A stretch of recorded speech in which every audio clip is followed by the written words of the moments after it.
ধীরে ধীরে ধীরে ঘন শ্রাবণ ধারা যেমন বাঁধন হারা, ঘন শ্রাবণ ধারা যেমন বাঁধন হারা, বাদল বাতাস যেমন ডাকাত আকাশ লুটে ছেড়ে, বাদল বাতাস যেমন ডাকাত আকাশ লুটে ছেড়ে, হারে রে রে রে রে আমার ছেড়ে ধীরে ধীরে, যেমন ধারা বনের পাখি মনে রান্দে রে, হারে রে রে রে রে আমার ছেড়ে ধীরে ধীরে। একজন ছিল কাক, সে ছিল মূর্খ, সে গান গাহিত শাস্ত্র পড়িত না, লাথাইত উড়িত, জানিত না কায়দা কারণ কাকে বলে। রাজা বলিলেন, এমন পাখি তো কাজে লাগে না, অথচ বনের ফল খাইয়া রাজহাটে ফলের বাজারে লোকসান ঘটায়। মন্ত্রীকে ডাকিয়া বলিলেন, মন্ত্রী, পাখিটাকে শিক্ষা দাও।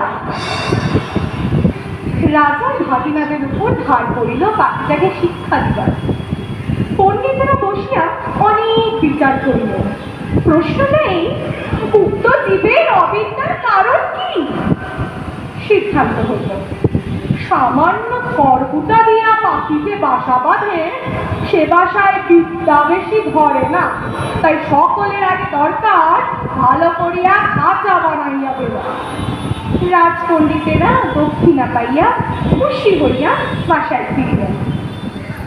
শেখরা বসিল সোনার খাঁচা বানাইতে। খাঁচাটা এমন আশ্চর্য যে দেখিবার জন্য দেশ বিদেশ থেকে লোক ঝুঁকিয়া পড়িল। কেহ বলে শিক্ষার একেবারে হদ্দমুক্ত, কেহ বলে শিক্ষা যদি নাও হয়, খাঁচা তো হইল পাখির কি কপাল। শেখরা বলি বোঝাই করিয়া বকশিস পাইল। খুশি হইয়া সে তখনই পাড়ি দিল বাড়ির দিকে। পণ্ডিত বসিলেন বিদ্যা শিখাইতে। নস্য লইয়া বলিলেন, অল্প পুঁথির কর্ম নয়। ভাগিনা তখন